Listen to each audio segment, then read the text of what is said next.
你们身边有没有过那个每天在家门口痴痴等着盼你回家的小生命？那个你用一辈子去疼，也无条件爱了你一辈子的毛小孩，他可能现在正趴在你的脚边睡着觉，又或者他的任务已经圆满了，跑去当了小天使，先离开了你。可是当那个毛茸茸的小家伙在你怀里闭上眼睛，呼吸渐渐停止的时候，很多人的天都塌了，你是不是也会陷在深深的悲伤里，一直问自己，他到底去了哪里啊？他会不会怪我没照顾好他？在未来的某一天，他会不会换一副模样，重新回到我的身边？各位，听我讲一句实话，我现在要非常严肃也非常确定地告诉你，万物皆有灵，天地皆有因果。今天我就用老祖宗流传下来的因果法则，带你走进那个你看不见但灵魂从来没有真正离开过的世界。来，大家先静下心来，我们把时间的指针慢慢往回拨，拨到最开始，拨到那个小生命第一次走进你家门的那一天。各位，你还记不记得那一天是什么情景？可能是在某个街角的骑楼下，或者一家宠物店里，也可能刚好是别人送到你身边，你以为是你大发慈悲救了他，或者是你意外的选择了可爱的他。我今天在这边要给你当头棒喝，各位，错啦，完全颠倒啦。用我们命理学，用佛法最深邃的因果轮回来看，众生皆在六道中流转，灵魂投生为动物，披上那一身笨重的毛皮，落入畜生道，往往是因为前世带着愚痴的业力，或者说是前世欠下了某些还未还清的恩怨情仇，他们需要在畜生道里面消业障，受苦难。你看这世上有几千万只流浪的猫狗被人驱赶，像丢垃圾一样抛弃在路边，在冬天的寒流里冻得直发抖。可是各位，你仔细想想看了，为什么偏偏是他走进了你的家门？其实在阴曹地府那本厚厚的业力账簿里，绝对没有偶然这两个字，这是一个在轮回的账簿上早就签的死死的契约，这是你们在前世结下的深深的善缘，在这一世兑现了。这是他在芸芸众生里凭借着灵魂深处的微弱印记，千辛万苦的找到了你。为了让大家听得更明白，我给你们讲一个真实故事。在台中有一位林大姐，林大姐这个人啊，刀子嘴豆腐心，但平时最讨厌那些野猫野狗，觉得它们身上有跳蚤又脏，特别是猫，林大姐总觉得猫属阴，晚上叫起来听了心里发毛，平时在路上看到都要绕着走。有一年冬天，寒流来袭，冷风吹的人都缩着脖子，林大姐刚推着菜篮车走到菜市场买鱼，就听到鱼摊老板大声吆喝，去，死猫仔又来偷吃，再不走我拿扫把打你啊。林大姐探头一看，哎呦，是一只瘦得皮包骨的流浪三花猫。这猫长得实在不好看，脸上脏兮兮的，一只耳朵还缺了一角。她被老板一吓，连滚带爬的躲到了一辆废弃的摊车下面，在寒风里冻得瑟瑟发抖。林大姐本来不想管，正准备挑鱼，可是当她低下头的那一瞬间，刚好跟躲在摊车底下的那只三花猫眼神对上了。各位，就是这一眼。林大姐后来回忆说，那只猫的眼神根本不像普通的动物，它没有害怕，也没有躲闪，就那么直勾勾极其专注地盯着她。那一瞬间，林大姐感觉脑袋里嗡的一下，心里突然涌起一股极其强烈的酸楚感，就好像是一个失散了好多年的老朋友。林大姐一反常态，指着摊位上剩下的便宜小鱼，对老板说，头家，那条小鱼也包起来，算我的。老板都愣了，大姐，你不是最讨厌猫吗？林大姐没理他，拿着那条小鱼走到摊车旁，轻轻丢了进去。那只三花猫小心翼翼地凑过来闻了闻，狼吞虎咽地吃了起来。林大姐叹了口气，拉着菜篮车转身回家。谁知道走过了2个红绿灯，穿过了一条小巷子，林大姐突然觉得身后有动静，回头一看，那只缺了耳朵的三花猫正迈着小碎步不远不近地跟在她身后。林大姐停下，她就停下；林大姐走，她就跟着走。各位乡亲，从菜市场到林大姐家足足有2公里远啊，还要穿过车水马龙的大马路。一只平时见人就躲的猫，就这样死死跟着一个刚给了她一条小鱼的好心大姐。最后林大姐心软了，打开家门说了一句，进来吧，家里没老鼠给你抓，但有一口饭给你吃。那只猫就像听懂了一样，毫不犹豫地走了进去。这只猫后来被林大姐取名叫花花。林大姐早年离异，孩子们都去了台北读书工作，一年到头冷冷清清的屋子，因为有了花花，重新有了温度。花花从来不捣乱，每天林大姐坐在沙发上看电视，她就在旁边卧着。林大姐做家务，她就静静趴在旁边陪着。她用她的一生回报了林大姐那一天的一念之仁。这只猫披着一身不起眼的皮毛，受尽了白眼和驱赶，就是在苦苦熬着，等着跟林大姐重逢的这一天。她拿着前世的恩情凭证，用一辈子的陪伴来还林大姐这一世的债，来温暖她寂寞的生活。好，前面我们讲了，这是跨越累世的缘分。那么最关键的问题来了，既然是来报恩的，既然缘分这么深，那当他寿命到了，他到底去了哪里？他是不是就彻底在这个宇宙中消失了？今天我就要把这第一个真相明明白白的摊开来给你们看。当你的毛小孩在你身边走完这一生，他的灵魂会进入一个极其关键的阶段。从佛法的视角，从因果的法则来看，他在畜生道的刑期其实非常短。为什么我要用刑期这个词？你想想看，投身为动物，披上那身皮毛，本来就是带着前世的愚痴和业障来的，是来受苦还债的。你去看看外面那些流浪狗、流浪猫，天天翻垃圾桶找发酸发臭的食物，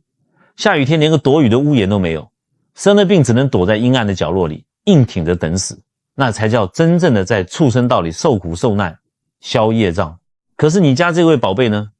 你好好回想一下，你给了他什么？你给了他无条件的爱啊，你给了他一个遮风挡雨的家，冬天怕他冷，给他开电暖气，夏天怕他热，给他吹冷气。不仅如此，很多阿公大姐心肠多好啊，平时在家里会放佛经，念阿弥陀佛，初一15还会去土地公庙拜拜，顺便替家里的毛小孩求个平安，甚至还会去庙里帮他点个光明灯。各位，你知道你们做的这些平常不起眼的小事，对他来说意味着什么吗？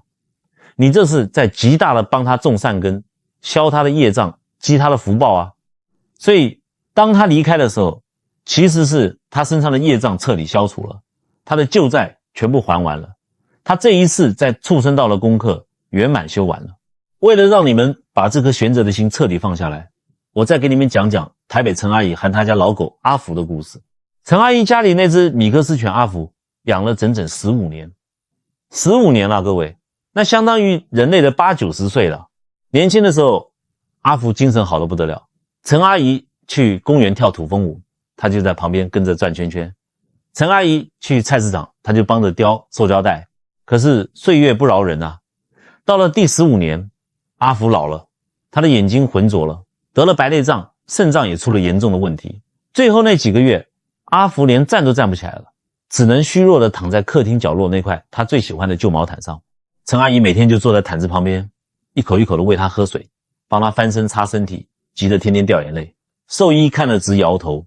跟陈阿姨说，陈太太，狗狗器官都衰竭了，撑不了几天了，让它顺其自然吧。到了走的那天晚上，天气特别闷，阿福躺在毯子上，呼吸变得非常急促，胸口剧烈的起伏着，嗓子里发出那种呼哧呼哧的沉重声音。陈阿姨一看，知道时间到了，眼泪瞬间就涌到了眼眶里，心痛得像是被人揪住了一样。但陈阿姨是个平时有在听经闻法的人，她心里记着师父说的话，动物临终前，主人不能哭，一哭，她的灵魂就会被牵绊住，走不了好地方。陈阿姨死死地咬着嘴唇，硬生生地把眼泪憋了回去。她转身拿了一个念佛机，放在阿福的耳边，按下开关，里面传出平缓柔和的南无阿弥陀佛的声音。然后陈阿姨跪在毯子旁边，伸出颤抖的手，轻轻的非常温柔的从阿福的额头一直抚摸到背部。她凑到阿福的耳边，用最温柔的声音对他说，阿福啊，你这辈子的苦受完了，去投胎做人，去做个好人，妈妈为你高兴，去吧，放心走吧。阿福本来呼吸非常急促，眼神里也透着对死亡的恐惧，可是听着念佛机的声音，听着陈阿姨温柔的引导，他慢慢平静了下来。就在陈阿姨说完那番话之后，奇迹般的一幕发生了。原本已经没有力气的阿福，竟然微微抬起了头，用干涩的舌头在陈阿姨的手背上极其缓慢、极其轻柔地舔了最后一下。然后他长长的吐出了一口气，头重重的靠在毯子上，永远的闭上了眼睛。各位，从我们肉眼凡胎看过去，是阿福死了，身体僵硬了，但在灵界的法眼看过去，哇，那一刻根本不是死亡的黑暗，那是一道极其温暖清明的光束，直接照在了阿福的身上。因为他这一辈子不仅有陈阿姨满满的爱，在临终前还听到了佛号，更得到了主人最无私的放下和祝福。在灵界里，阿福的灵魂脱下了那身沉重、生病、痛苦的狗皮囊。他原本带着的畜生道的业障，在这15年的陪伴和最后的佛号声中被洗得干干净净。他的神识变得清明无比，沐浴在那道光里，昂首阔步地走向了通往人道的大门。他下一世要转身去做一个清清白白有福报的人了。所以听到这里，你摸着自己的良心问问自己，当家里的毛小孩离开时，你还舍得哭吗？你还要为了他的离开而痛不欲生吗？要相信他带着你给他的爱，下辈子他一定会是一个有大福报的人。但是很多人马上又会问，尼师他去做人的是好，可喝了那孟婆汤，我们这段缘分是不是就彻底断了？我再也见不到他了。如果你这么想，那你还是没看透这因果的玄机。他不仅不会忘，他还可能换一副你完全想象不到的面孔，在你人生最绝望的时候突然出现，拉你一把。大家现在仔细回想一下，在你过去几十年的人生经历里，有没有遇到过这样的人？可能在那个人生阶段，你遇到了天大的困难，或许是被倒会了，做生意被倒账，家底都掏空了，走投无路；或许是你生了一场重病，躺在病床上，觉得全世界都抛弃了你；又或许是你站在人生的十字路口，天昏地暗，根本不知道该往哪边走。就在你快要撑不下去，想要干脆放弃的时候，突然生命里出现了一个陌生人。这个人可能只是无意中帮了你一个小忙，可能给了你一句点醒梦中人的关键建议，甚至可能是在你最缺钱，四处借不到钱的时候，二话不说拉了你一把，帮你把难关渡过去之后，这个人没有要求你任何回报，甚至连名字都不留，连联络方式都不给，转身就默默离开了。你心里过意不去，追上去问他，恩人啊，你叫什么名字？你为什么要这么帮我？我以后要怎么报答你？他可能只是对你淡淡的笑一下，摆摆手说一句，没什么，这就是缘分。或者说，不用谢，你以前可能也帮过我。哎呀，乡亲们，你们以为这只是你运气好，出门遇到活菩萨保庇吗？你以为这只是老天爷在疼惜你吗？错，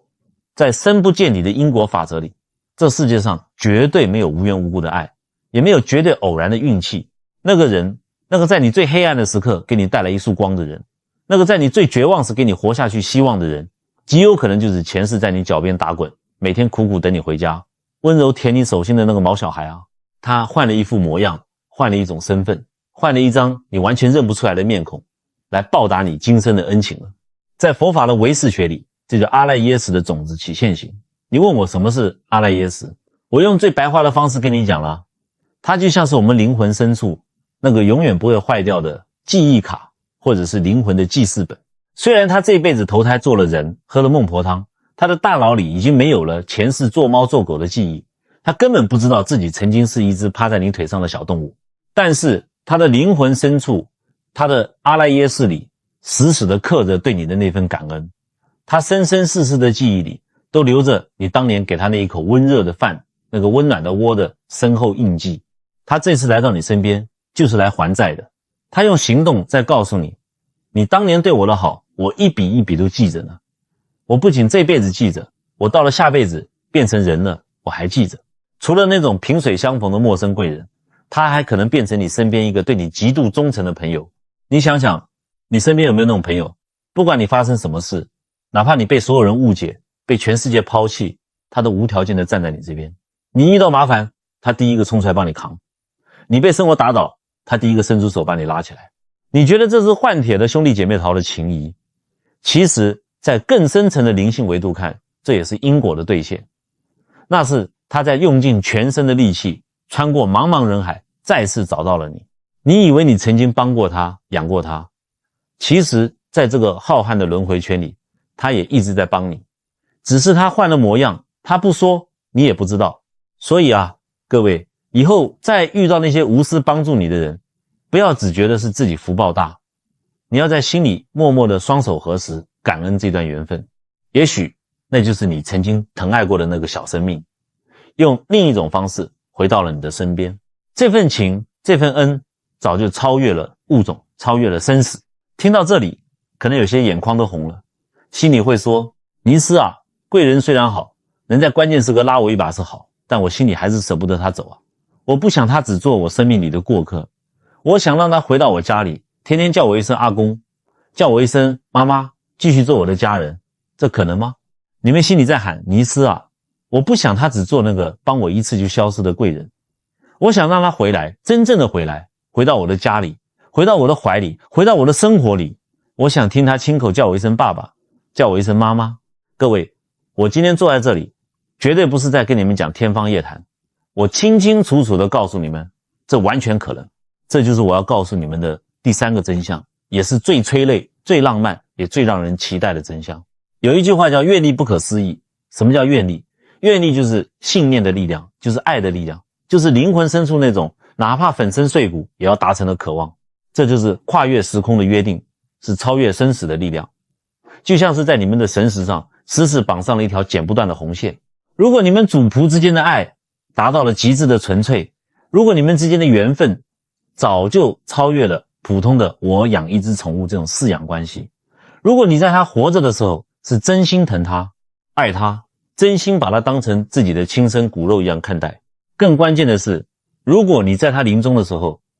不只是哭，而是懂得用佛法为他超度，为他念佛，为他祈福，为他发愿，你在他走后依然每天在心里想着他，念着他，盼着他回来，甚至晚上做梦都能梦到他在跟你撒娇。哎呀，各位，如果你们之间结下了这么深的善缘情缘，那么在未来的某一次轮回里，他的灵魂真的极有可能会循着这份强大的磁场，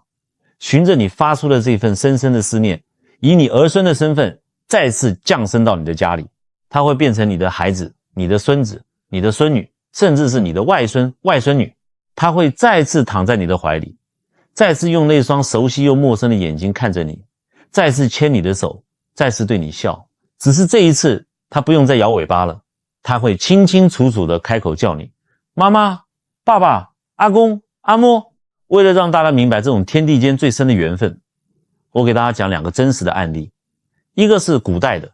一个是我们现代的。大家用心听，听懂了，你对因果轮回的敬畏心就出来了，你就不会那么铁齿了。在我们古代有一本奇书叫《搜神记》，里面记载了这么一个故事。三国时期有一个人叫李幸存，他养了一只狗，这狗全身黑亮，他给它取名叫黑龙。这只黑龙啊，极其通人性，对主人那是忠心耿耿。李幸存走到哪他就跟到哪，寸步不离。有一天李幸存在外面应酬，喝得酩酊大醉，连路都走不稳了，回家的路上直接倒在路边的草地里呼呼大睡起来，也是何该有事。那天刚好赶上山火燃起，风一吹，那火势呼啦啦的就顺着枯草往李幸存这边烧过来了。黑龙急得围着主人拼命的狂吠，用嘴去咬主人的衣服往外拖。可是李幸存醉得跟死猪一样，怎么弄都弄不醒，眼看着火舌就要舔到李幸存的衣服了，怎么办？这只狗做出了一个让所有人都震撼的举动，它拼了命的跑到几十公尺外的一个大排水沟里，扑通一声跳进去，把全身的毛都弄得湿透，然后再发疯一样跑回来，在李幸存身边的干草地上来回打滚，滚干了再去大排里泡湿，再跑回来滚，就这样反复跑反复滚，硬是用自己的身体，用皮毛上的水在主人周围滚出了一圈隔离带。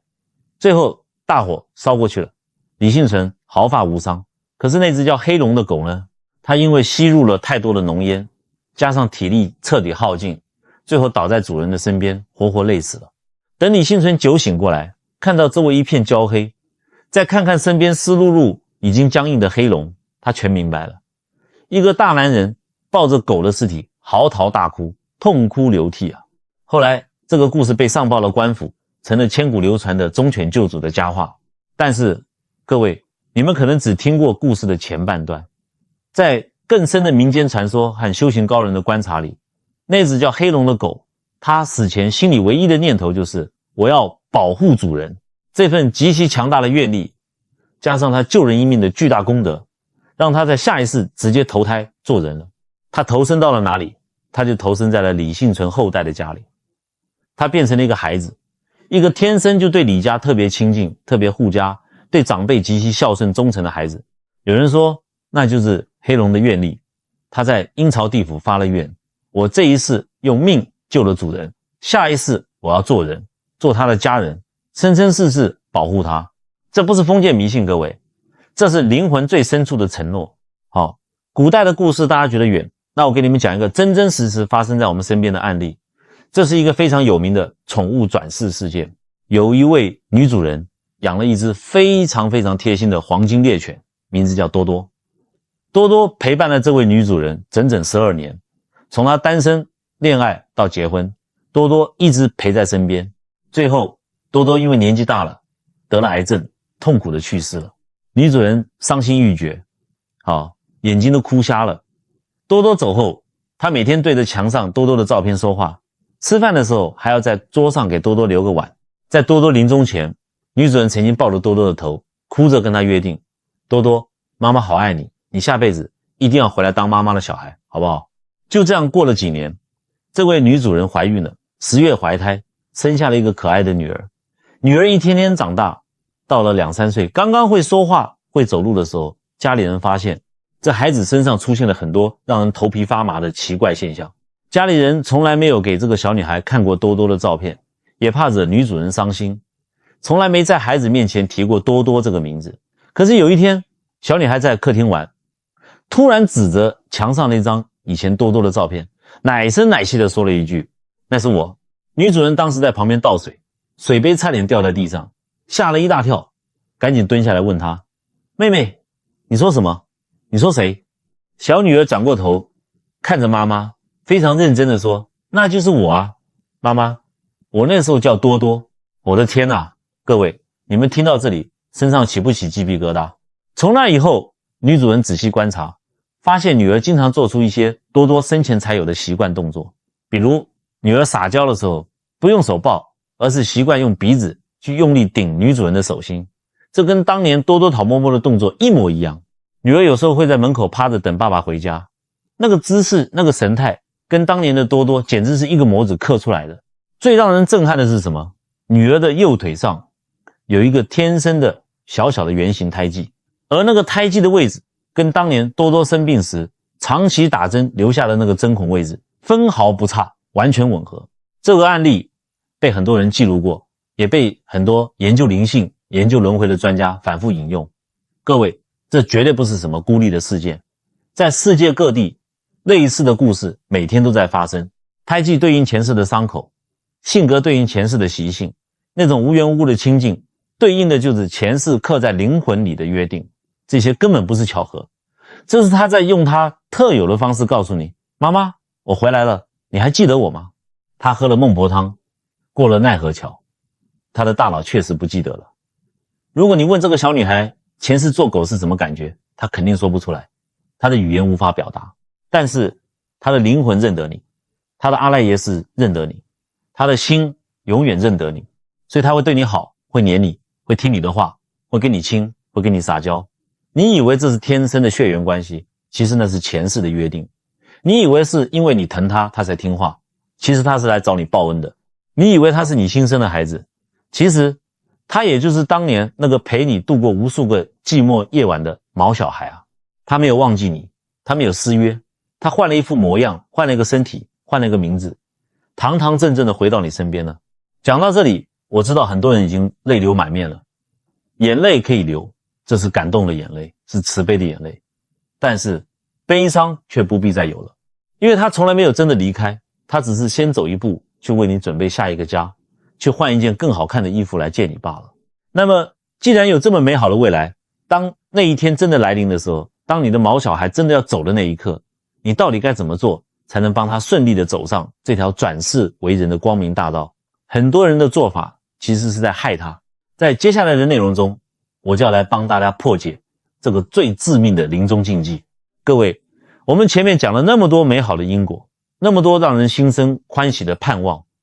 但是生老病死这是自然规律，谁也逃不掉，那一天总会来的。当你的毛小孩真的要走的时候，当他躺在那里，呼吸越来越微弱的时候，你该怎么做？你该怎么送他走，才能让他走得安心，走得顺利，真正走到那个好地方去？我这辈子看过太多人在那个最关键的时刻彻底崩溃了。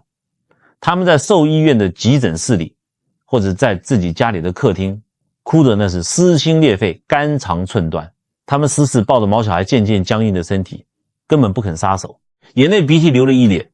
一遍又一遍地喊着他的名字，哭喊着：你不要走啊，你走了我可怎么办啊，你走了我就不活了，谁来陪我啊？各位，你们问问自己，你们觉得这是爱吗？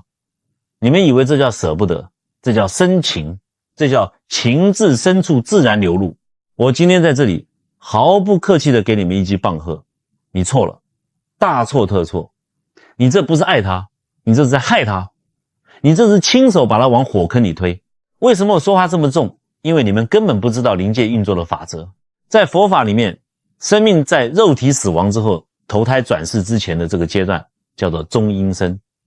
灵魂刚刚脱离肉体的时候非常脆弱，也非常敏感。本来呢，因为你这辈子好吃好喝的伺候他，给他听佛号，给他无条件的爱，他的业障早就消得差不多了。他的神识离体后，本来已经看到前方有一道温暖明亮的光了，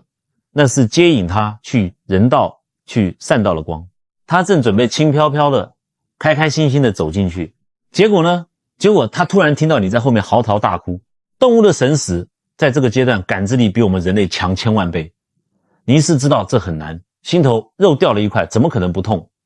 但是为了他好，你一定要忍住。他一听到你哭得那么惨，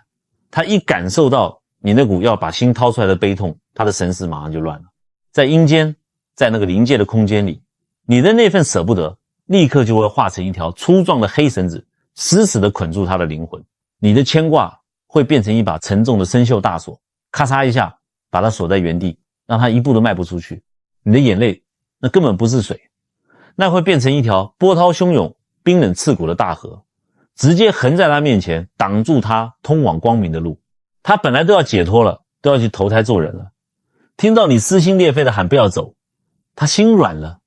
他犹豫了，他放不下你了。他回头看你，心里想，哎呀，妈妈这么难过，我不能走，我得留下来陪她。结果是什么？那一丝转世为善道，转世为人的机缘稍纵即逝啊，光芒消失了，大门关上了，他错过了最佳的往生机会，被你的眼泪硬生生拽回了中阴身，甚至变成了无主孤魂，一直在你家附近徘徊，走又走不掉，留又留不住，痛苦不堪。你仔细想想，你这是深情吗？你是自私，你这不是难过，你这是在耽误他生生世世的慧命啊。所以当那一天真的来临，到底该怎么送？你们听好了，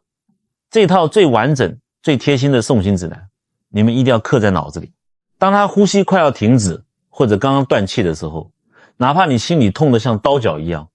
你也得死死咬着牙把眼泪给我憋回去。你要强颜欢笑，你要笑着流泪，你要在心里为他感到高兴。你要想，太好了，我的宝贝终于修满学分了，他终于不用再穿这身受苦的动物皮囊了，他要去当人了，他自由了。这个时候你不要去随便搬动他的身体，因为灵魂刚离体时稍微碰到肉体都会让他产生巨大的痛苦。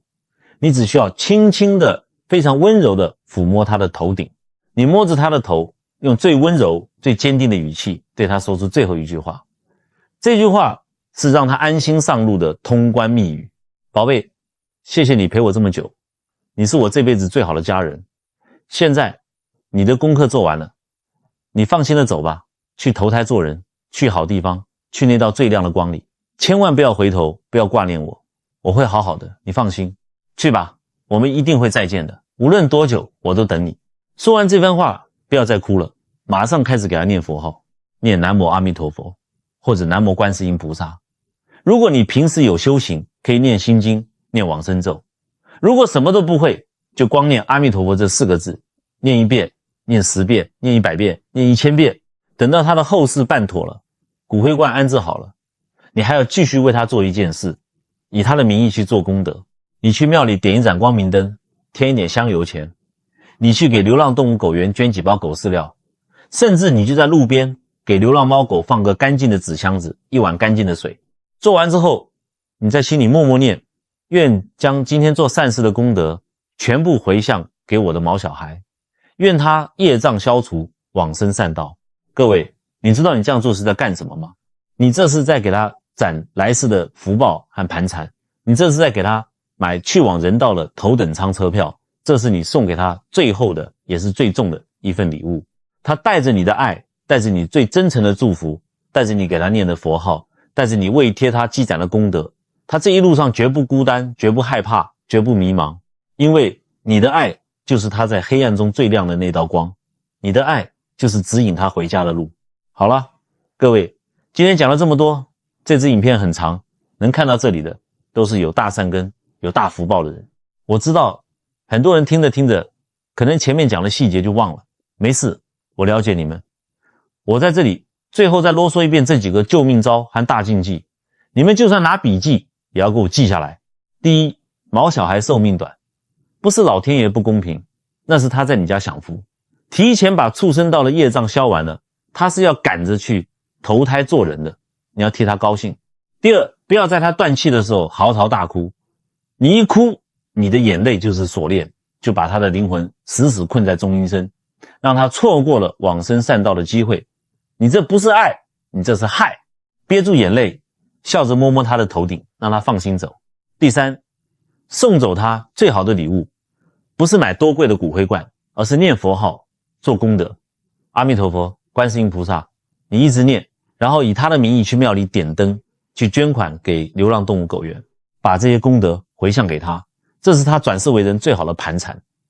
他带着你的爱和功德，下辈子可能就会变成拉你一把的贵人，甚至直接投胎做你的儿孙，再续前缘。大家记住了吗？这天地间最好的风水根本不在外面，而是在你的身体里，就是你的这一颗人心。我们总以为是我们高高在上，大发慈悲救了那只小猫小狗，给了它一个家，但从灵界最高的维度来看，完全相反啊！他们才是真正高阶的灵魂，他们是来降维修行的。他们用短短10几年的寿命，用一副不会说话的笨重躯壳，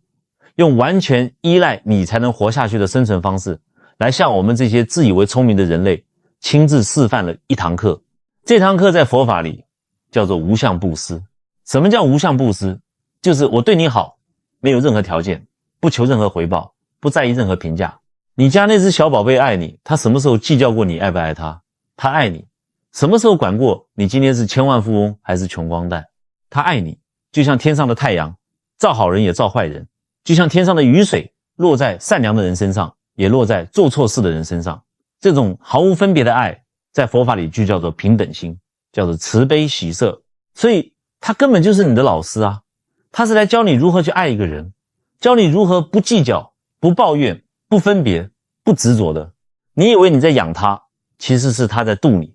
你以为你给了他一个家，其实是他在红尘滚滚中给了你冰冷的心一个最温暖的归宿。所以当你要为他的离去流泪时，请你挺起胸膛，同时为他鼓掌，因为他满分毕业了，他修满了所有的学分，他要去更高阶的维度去做一个堂堂正正的人了。各位，无论他还能陪你多久，无论他已经走了多少年，现在请你在心里给他一个大大的拥抱，告诉他我会好好活着，我会多做善事，告诉他去光亮的地方吧，我会一直等你回来。各位，如果你也相信这份不可思议的缘分，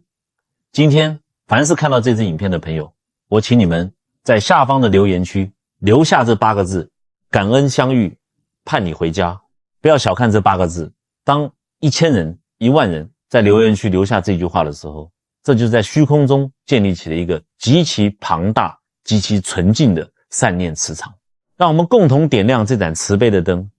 用我们汇聚起来的愿力去照亮那些已经离开的小天使们回家的路，让这千千万万人的纯净善念为他们种下一个最美好、最光明、最温暖的来世福报。愿他们业障消除，愿他们往生善道，愿他们顺利投胎做人，也愿他们早日回到你的身边。愿你们在未来的某一个时空再次相遇，再次拥抱，再次相爱，生生世世再也不分开。我们下期再见。